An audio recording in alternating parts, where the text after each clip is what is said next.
From Mamma Mia, welcome to The Spill, your daily pop culture fix. I'm Laura Brodnick. And I'm Em Vernon. And Em Vernon is here because today is a very, very special episode. Mm-hmm. It is our Emmys special. I love how we didn't even play that. I'm just like, she's going to make a noise. She's going to make a sound effect. Paused, so I have to make a I noise. paused and looked at you expectantly to please do something. So that was okay. Thank you so much. That actually just really hurt my throat. So I'm not gonna make that noise ever again. We're off to a great start. So that's all you'll hear from Emily for the rest of the episode. So thank you so much. Hope you guys really like this episode. Thanks to our producer Manisha and our sound production software. And make sure you follow this one. Can you imagine if everyone just left? No, don't leave, guys. It's then 40 minutes of theme music just in the background. Please, we just play the whole Emmys. we just repost the Emmys. Yeah. I mean, maybe next year. We'll see how it goes. That actually comes to my first question of the day. Okay. How would you describe this year's Emmys Awards in one word? Ooh. I have the word that came. The word that I'm thinking of just came into my mind in big, bold letters, but I'm worried about saying it in case people do turn off this episode. No, you have to say it. Okay. Bland? Really? You think differently? Okay, not so different, Okay. but my word was pleasing. Oh, that's nice. Yeah, I don't mean bland. I just it was just, again, it was okay. I'm not even joking because I was in and out of podcast recordings today. So I didn't watch the whole thing from start to finish. I was coming into bits and pieces, and I went on to X, Twitter, which is a very reputable source to getting information. Wasn't even trending in Australia. No, oh my gosh. Yeah. This is what I'm saying. Like, it was all, and again, just because I said it was bland, it doesn't mean this episode's going to be bland. In fact, I think my takes will make it spicier because I have some feedback and some thoughts. It was just nice. Some nice people won. Nice. Some nice That's what I meant, shows like won. pleasing. Like I liked it because all the shows that won, I felt like deserved it. There wasn't any shock value or shock factor. Like I actually can't remember a massive moment. Well, Emily, we're out of a job without shock factor, okay? So you should have been hoping that someone stormed that stage. There would have been a shock factor though if I attended because I mean, for many reasons. Number one, you weren't invited. This is going to sound like a loose connection, but it's quite actually more connected than what we might imagine. Yeah. Someone was missing from the Emmys this year. Yeah. Sofia Vergara. Yes. She has a bit of a swollen eye, which is also a reason why I didn't attend the Emmys because I also have an eye problem. So if you missed last week's episode, and what a hook to go back and listen, Emily had a sty in her eye last week. I'm not laughing at you. Oh, don't laugh because I still got it. I know, I'm not over it. Buddy, I'm sitting next to you. I can see it. I can see it across the room. Phyllis, it's been 2 weeks. I feel like that's an issue. Like all the medical stuff online says after 2 weeks, go consult a doctor. Yeah, well, I just don't have time. Call Noah Wiley from the pit. Yes, he's got free time at the moment, and he's got an Emmy Award. Spoilers. So you missed some spill episodes last week because of a grotesque looking eye. Sofia Vergara missed the Emmys because of a grotesque looking eye. We're the same people. You are the same people. Mm-hmm. Do you want to kick us off with what the Emmys were? Who hosted? What happened at the start? Okay, so it was hosted by Nate Bargatze. He is a performer on SNL. There was a few other cast members of SNL. They did a bit of a skit about the Emmys.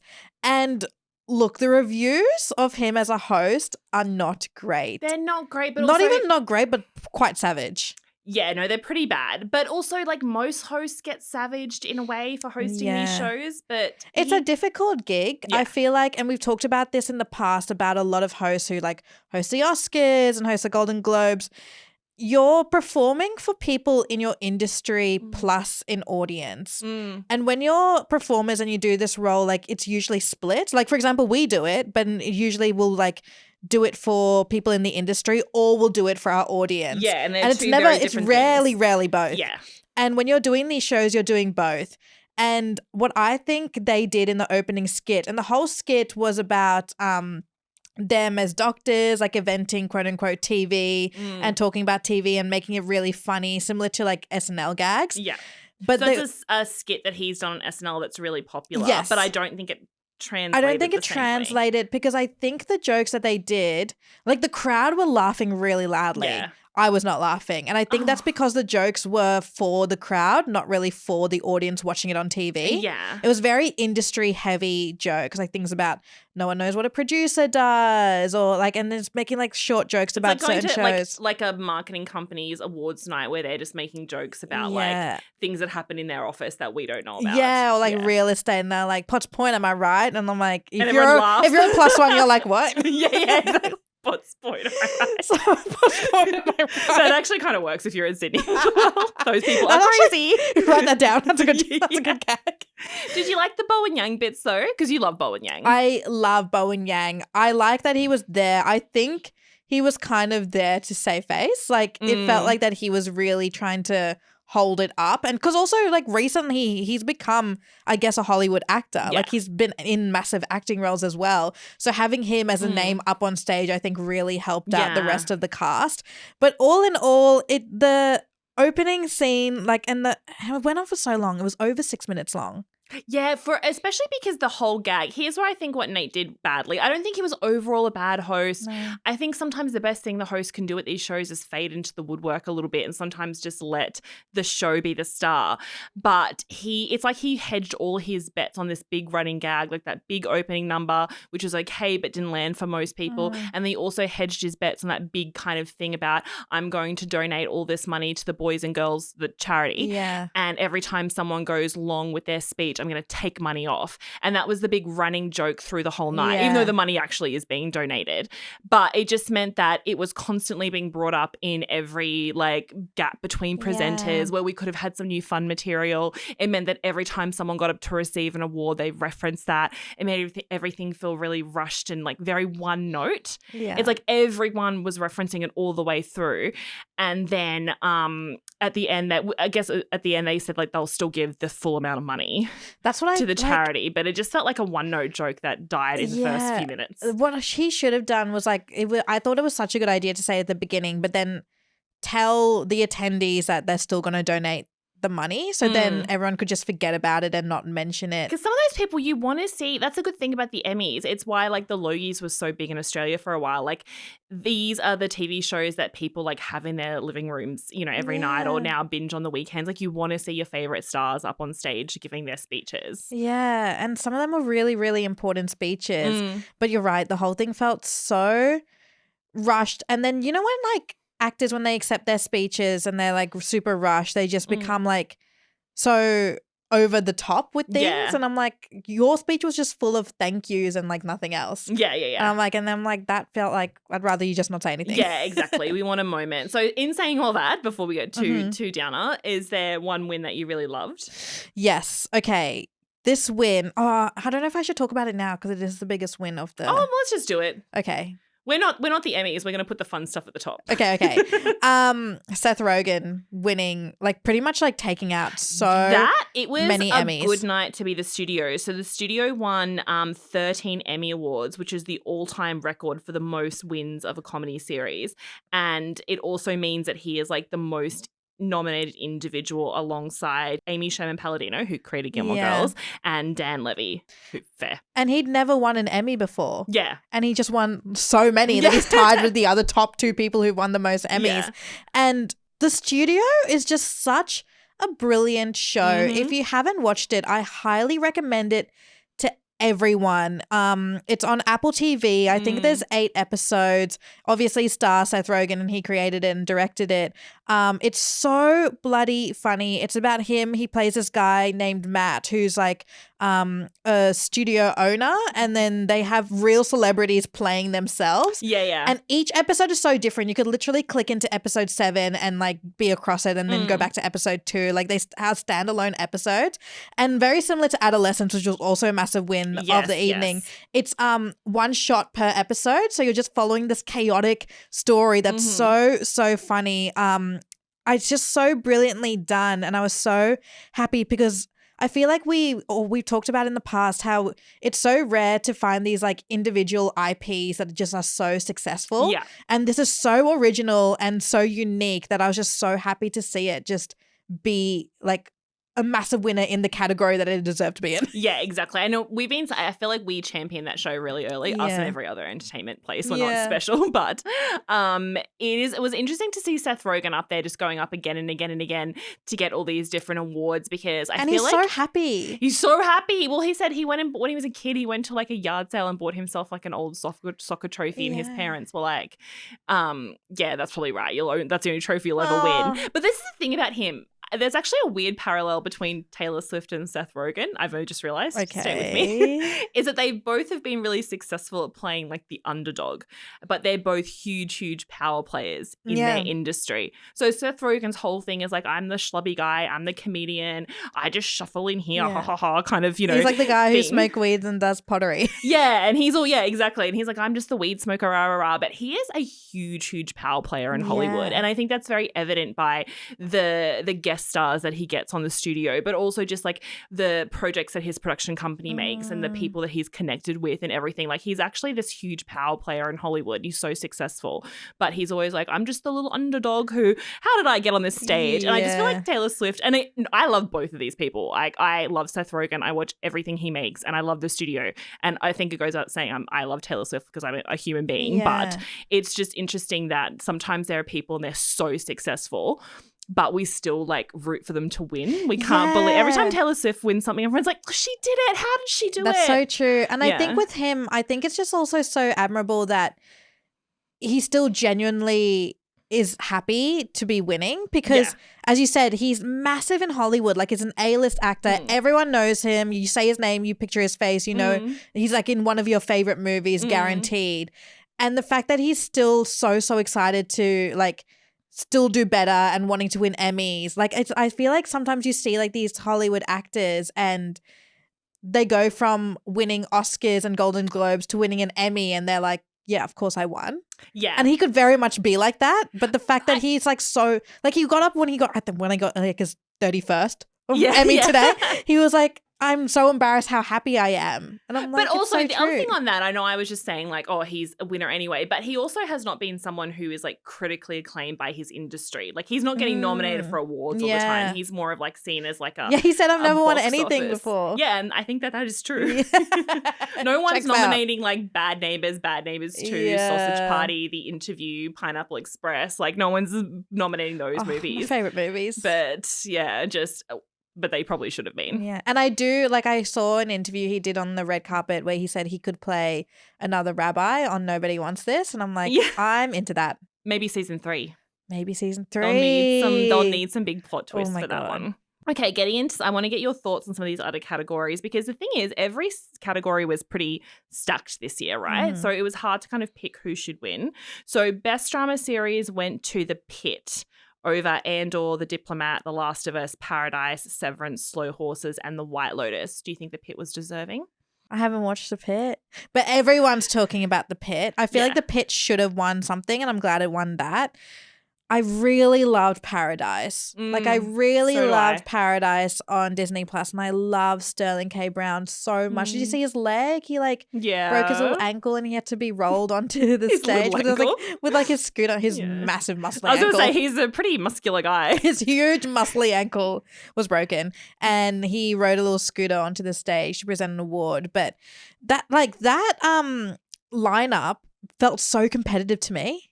Yeah, that's the thing. Like, they were all such huge titles. I almost thought it should have gone to The Last of Us. Yeah. Because that was incredible storytelling. Obviously I have some notes that season, mainly that it wasn't long enough, but that was just incredible storytelling. So was the most recent season the one that was nominated? Yeah, because there's like 5 years between seasons. So but do you think that's because of what happened after episode 2? Oh, potentially. I love how you're not giving spoilers. Wow, the biggest that's a massive TV spoiler. It's a huge spoiler. I don't think anyone could have gone through their life not knowing that. But anyway.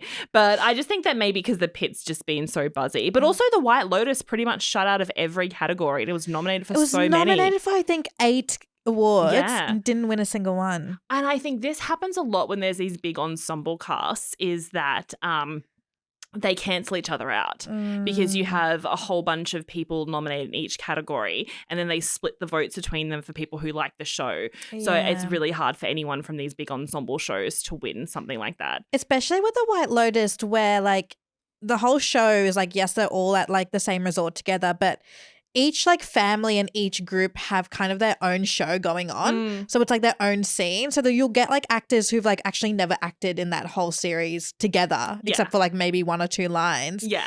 And then it feels like they should be competing for like their own show, but it's like you're we should pulling just do them. the White Lotus Emmys and every family that's what I gets mean. the best. But I'm you're not just pulling against them that. all together, and it feels like you can't compare Carrie Coon and Amy Lee Wood. Like for me, in my head, those are like 2 completely different quote unquote shows. Yeah. No, that's so true. But yeah, I feel bad for the cast because they were so good. But also, I mean, what happened, I feel like everything that happened around the White Lotus press tour completely overshadowed the show as a standalone. Yeah, and I wonder if like some of the jokes didn't hit as much because Parker Posey and Walton Goggins were the 2 out of all the cast who were chosen to come out and present together. And I don't think that they're I mean, they're still both great and I love them. Yeah, I don't think they're friends. I don't think Parker Posey knew who she was. And I love that for her. There was just a lot of kind of like they were trying to sort of get back into their characters from the show. It goes to show how quickly we move on from stuff. Yeah. So best comedy series. So obviously, as we were saying, the studio won that over, and I feel like you'll have thoughts about this, over Abbott Elementary, The Bear, Hacks, Nobody Wants This, Only Murders in the Building, Shrinking, and What We Do in the Shadows. There's so many good. Isn't that just it's almost too much. It's almost too much. Yeah. Oh my God. Wait, The Bear was there again? Yeah, and that they needed they need to try something else. Well, the fact that The Bear didn't really win anything, but they haven't didn't win any of the big in a few awards. years now, right? Like it worked for them the first few times of being in the comedy category, even though it's the most dramatic show I've ever seen. There's nothing like watching that stone-faced Jeremy Allen White and his serious little face trudge up on stage and accept the award for Best Actor in a Comedy. Like, it's so jarring. And the thing my is, favorite comedian, Jeremy Allen White. And it's just him glaring at the camera in a singlet. But the thing is, even the jokes about the bear being in a comedy, because they made more in the opening segment, and even those jokes are starting to get old because it's like every award show the same joke. They that need the bear is they not a need comedy. a new strategy. Yeah. Next year they're in drama. They're like, surprise, bitches. Surprise.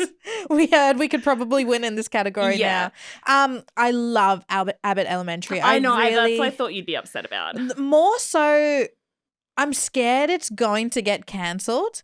That's a fair thought. Not because, I mean, it's great, but it's great. It's been going on for a while now. A win would have been so helpful. Yeah. And it's become one of those like shows of mine where I literally have the date of the next season like memorized in my head. Oh, I love that. I love that show. I just get such a good feeling. I haven't felt about a show like this since I watched New Girl.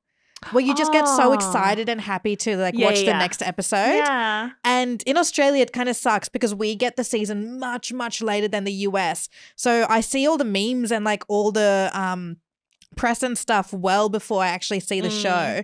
But it's just such a great show. And like Quinta Brunson's so smart and the ensemble is so bloody funny, and especially working with kids and having those kid actors, those children are so bloody funny. It's just so well executed that I wish but I understand it is like for a show like that that's more like very sitcom-y. I feel like it's so competitive to be in the Emmys, and the fact that they're just nominated feels like it really should keep them going. Yeah, I mean, that's so true. In this case, it might actually be an honor to be nominated because it keeps them in the mix. Nobody Wants This. I feel like I was okay that they didn't pick up anything really. Yeah, I was fine with that. I that's a really good show. I'm excited for season 2, but I also feel like it's got another big season to come, and so that might be its big awards sweep. Only Murders in the Building, I feel nothing about that show at all. I'm fine that it exists. I don't personally watch it. The only thing I cared about from all of that cast being there is that it was all of the cast in a row, and one of the lip readers, you know how like the lip readers are all going through all the different audience thing, a lip reader has pulled a quote from one of the ad breaks, it looks like, and it's Selena Gomez leaning over to Martin Short and then leaning back to her fiance Benny Blanco and say he's texting Meryl again. Because he and Meryl Streep are dating, which they're not hiding, but it was just they're so cute together. I love how even just that little tidbit is like, it's very exciting. I also liked how Kate Blanchett and Jake Gyllenhaal were sitting in front of them and they were like ducking to get out of their like cast photos. Yeah. So basically the Only Murders cast just sitting down. But what we really enjoy about that show. I do watch it though.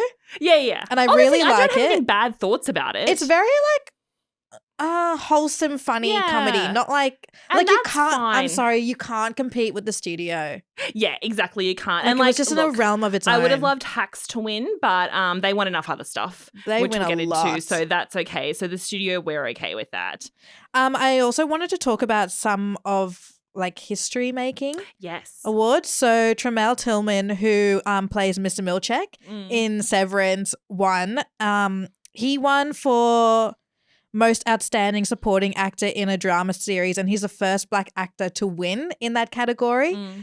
I knew exactly what pushed him over the line, and it was that dance sequence. Oh, yeah. It had to be. It was so, so good. I thought he's a brilliant actor. He's one of those like actors, like the Mr. Milchek in Severance. If you haven't watched it, also highly recommend. They also won a lot of awards.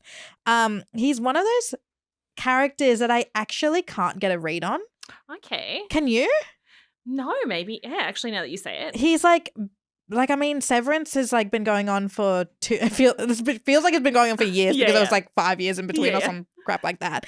But he's one of those actors and those characters. He plays this character so well that it kind of freaks me out because I'm like, I actually don't know where you stand. Yeah, that's so interesting. And that's, I feel like, is so hard to play for a long period of time, which is what he's done. And he's so brilliant. I think he 100% deserved the award. And also Owen Cooper, who plays the kid in Adolescence, his first time acting, and he won. And his speech, oh my God. Did you hear his speech? Yeah. It was so cute. So and he was like, I sweet. was nothing 3 years ago and now here I am. But also 3 years ago, weren't you like 5? 3 years ago, you weren't born. Yeah, he's a child. It's like 3 years ago, I was nothing. 3 years ago, I was nothing. But he is the youngest person to win in that category. And oh my God, what a little cutie. Yeah, Adolescence. He's going to go everywhere now. I just know it. Adolescence had a really good sweep, which they deserved. Across the win, a whole bunch of acting awards. They all got so excited when they won. Yeah. And they also won for Best Director for a limited or anthology series or movie. And this is where I thought like the kind of vibe in the room was really split because Elizabeth Banks came out and she was like, when was the last time a directing category had 5 women and 1 man? Because that's what that had. And that is unheard of. Like usually in directing categories, you're lucky if 1 woman's name is in there. To have 5 women and 1 man. So everyone is like applauding that and being like, that's incredible. Like all these women who've directed all these incredible shows. And then they read out the winner as Philip Barantini from Adolescence. And it was just a weird segue because we're like celebrating women and then there's 1 man and he wins. But also Adolescence is incredible. And the direction on that is outstanding. And also just such an important show. Yeah. Like I feel like people learned so much from that show and we're having a lot of conversations with their kids and with their peers about it.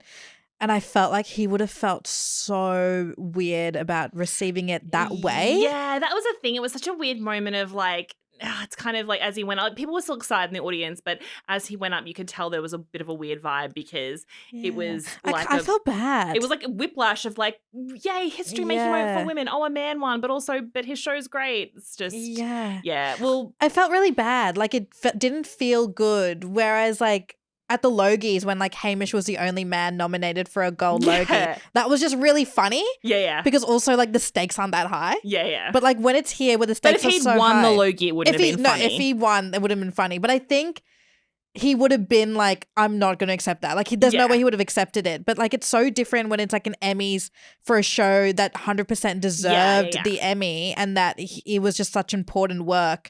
I felt like that was a joke that shouldn't have been made. It's all like someone tell her that he's going to be winning, so don't make that joke. Yeah, exactly. Well, I guess not supposed to know. That's the whole thing. Oh my God, it's live TV, guys. Yeah. It is a shock factor after all.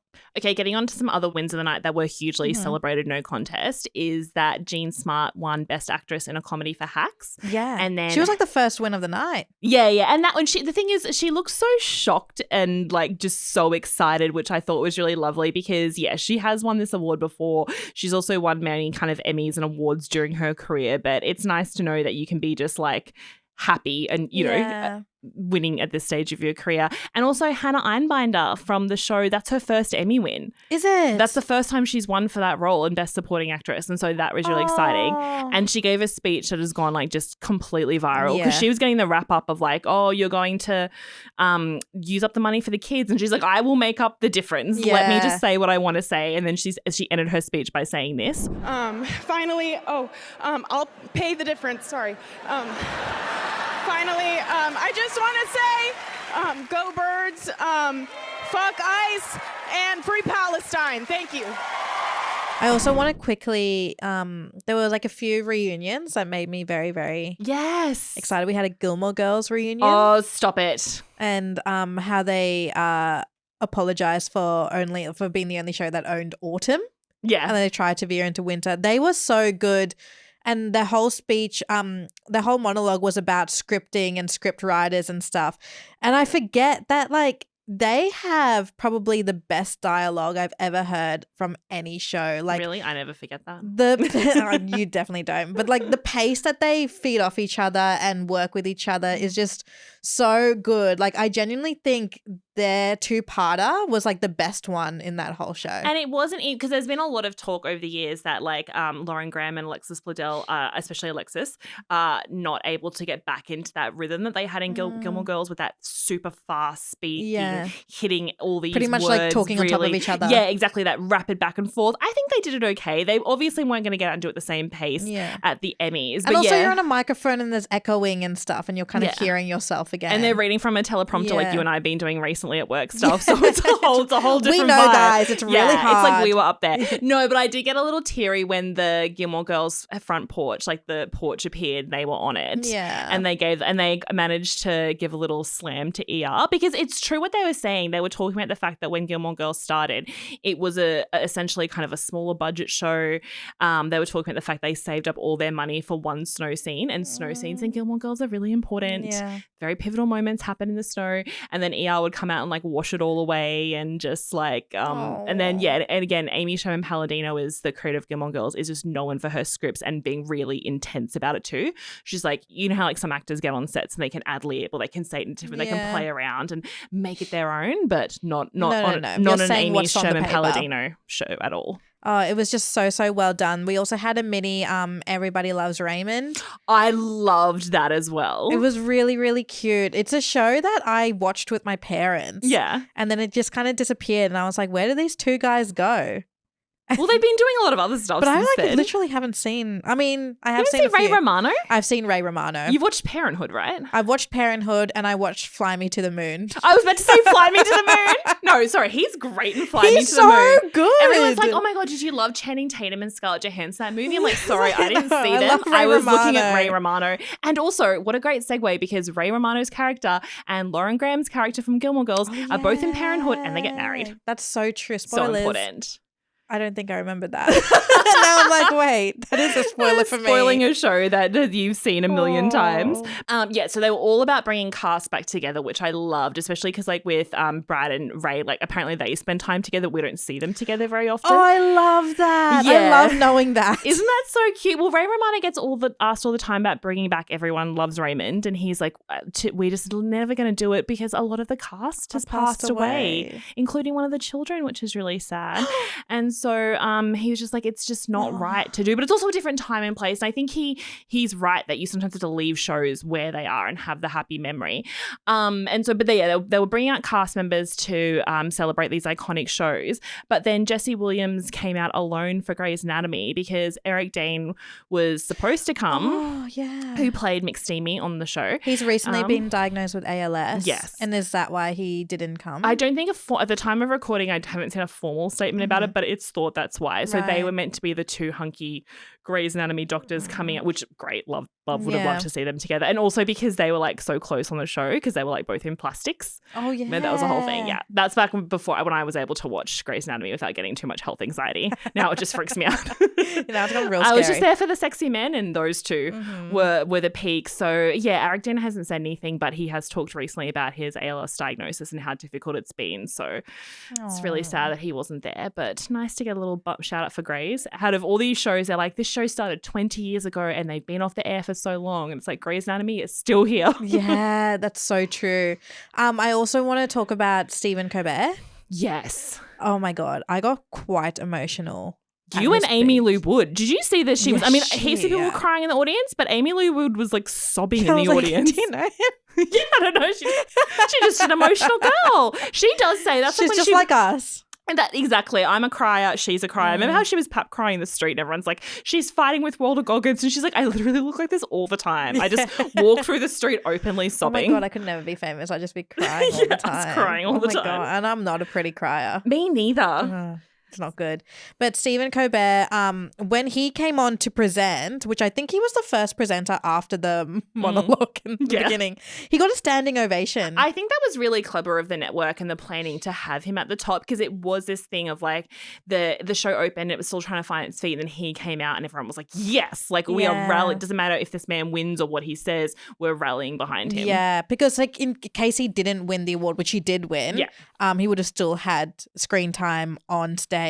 But he did win as well, and his speech was so well done. Oh my God, I feel like after his speech, you could just feel the room just go, we're never going to get that again. Yeah. Because obviously his show's been cancelled, the late night show with Stephen Colbert, and a lot of the talk about the show was because he obviously talks about politics on his show. He leans quite left. The network is believed to lean quite right.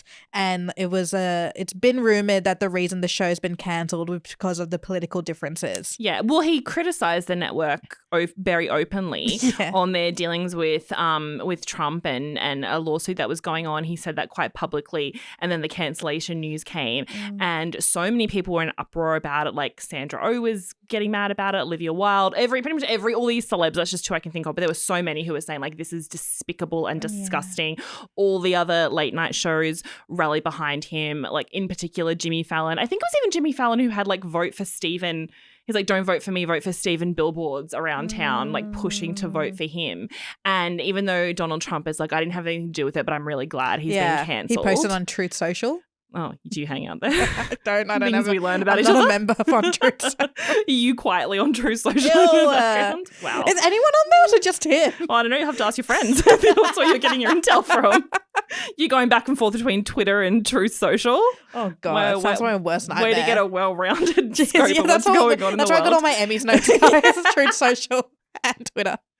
But yeah, I loved when he got quite emotional, being like, yeah, as you're saying, like when he was like, you just don't know how much you love something until it's going to be taken away from you. He thanked his wife and his kids. He thanked a lot of people he'd worked with for a long time on the show, and then he just talked about loving America, which I thought was a broad swing. He said, "God bless given. America," which honestly, that's the best anyone's ever said those words. Yes, because normally you'd be like, ugh. Yeah, be like, but ugh. In this case, he was just like, and I'm really scared for all of us, which was a bit of a theme throughout the night from a lot of people. But so he had that really emotional moment, but when he came out to his award, he was talking about needing a job, and he pulled out he's like, he's like, my headshot's a few years old. I haven't had to apply for a job for a while. Oh my God, he's I so haven't good had to looking. apply from a resume, and he pulled out his headshot from, I want to say 30 years ago. Yeah, he is. He's hot then, gorgeous. he's hot now. Jesus Christ. And then he looked down the audience and saw Harrison Ford was sitting there because he's shrinking, obviously. And he like went down and like get past it to Harrison Ford, who at the moment always looks like, what's going on? It's like, I just came because I had to kind of thing, and then asked him to pass it on to Steven Spielberg. Oh, which I hope happens. Oh my God, can you imagine? Can you imagine if he stars in a Spielberg movie next? That'd be so good. That would be amazing. So Stephen Colbert did a great job presenting, and I don't want to say these other women didn't, but there's been a bit of, I don't know, a bit of a bit of ill will, maybe that's what word I'm looking for. A bit of a bad response, maybe that's better, to some very, very famous women who are presenting, who I don't think I've ever seen them get a bad response to presenting anything. Are you talking about Tina Fey? Yeah, Tina Fey. So Tina Fey came out to present the award for the live variety special. Not a contentious award. I don't think anyone was like, oh, can't miss the live variety special award. Sorry, variety. Sorry, variety. Wait, I'll wait. I'll make my drink after. No one talk to me while they're presenting the live variety special. And she started off okay. She's making some jokes about like Beyonce, because Beyonce's thing was nominated, being like, oh, you know, that whole thing about like, the Grammys, everyone has to thank Beyonce or something bad will happen to them. So she thanked Beyonce at the top. Yeah. And then she made a joke about if SNL wins, because the SNL 50th was up to win and ended up winning. Yeah. And then she's like, I hope no one thinks that if I read that out, it's a mistake, because I'm just used to saying it because I was there for 9 years. This is all fine. It's not like classic Tina Fey and Kendrick Lamar funnies. Super Bowl. She was like, I'll have to be really explain awkward to Drake. between me and Drake. Kind of a dud joke. But then the joke that fell the most flat was when she was talking about just repeating things and she's like, I might say SNL because I'm so used to saying it. She's like, it's like the time I presented the Mark Twain Award and I said, Alexa, play rain sounds. Yeah. And there was this weird silence in the crowd. And the good thing that Tina Fey is like, what do you mean? I didn't get that joke.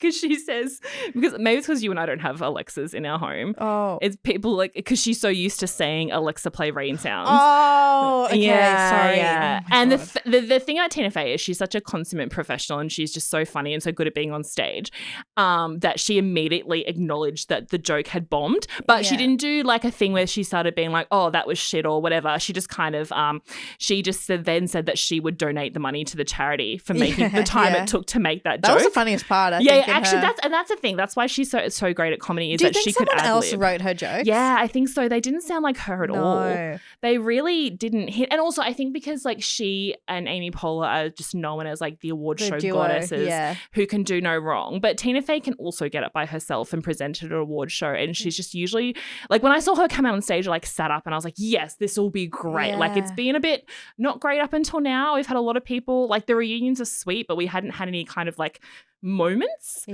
like where a presenter came out and just blew everyone away. So when I saw her come out, I thought that was going to be the moment. And then even she was like, guys, I tried. Sorry, it's a weird show. What do you want me to say? And then also, you know who else got a bad reception? And I never thought I'd say this either. Jennifer Coolidge. I know. I saw that. It was a hard watch. It's hard because I feel like a few years ago that would have killed. It was very Jennifer Coolidge-esque. Yeah. Do you think people have just forgotten? Sometimes you do a joke, you just go back to the well one too many times. You do the same joke over and over again of that meandering, because that's her thing is like she gets up, she does these meandering kind of like, and then this story and then this, and then she says something crazy and she's basically up on stage playing Tanya from the White Lotus. Yeah. But that's killed for her before. Yeah. I think it's just... I wonder if maybe she wasn't in this season. So everyone's just forgotten that she was in it. Yeah, she's like, I won this award for White Lotus last year. Then she's like, maybe it was the year before. Yeah, that's what I mean. I think it was like with these kind of jokes, you have to be so certain that everyone remembers like the type of person you're conveying. Yeah. And I feel like not everyone remembered that. Like even me, I was like, why is she doing that? And then I was that's not only her White Lotus character, it's her persona when she's at award shows. Yeah, it just didn't feel, I don't know, it felt weird this time. It just felt off. Yeah, it did feel a bit off. Again, I think she didn't deliver this particular, because like the bit that's being posted on social where she was saying like, I won this award, it wasn't actually that great. It wasn't great. It wasn't what I hoped it would be. It didn't do like that bit was like a bit funny and kind of like a bit of a bad lead in for all the women whose names were then read out the nomination.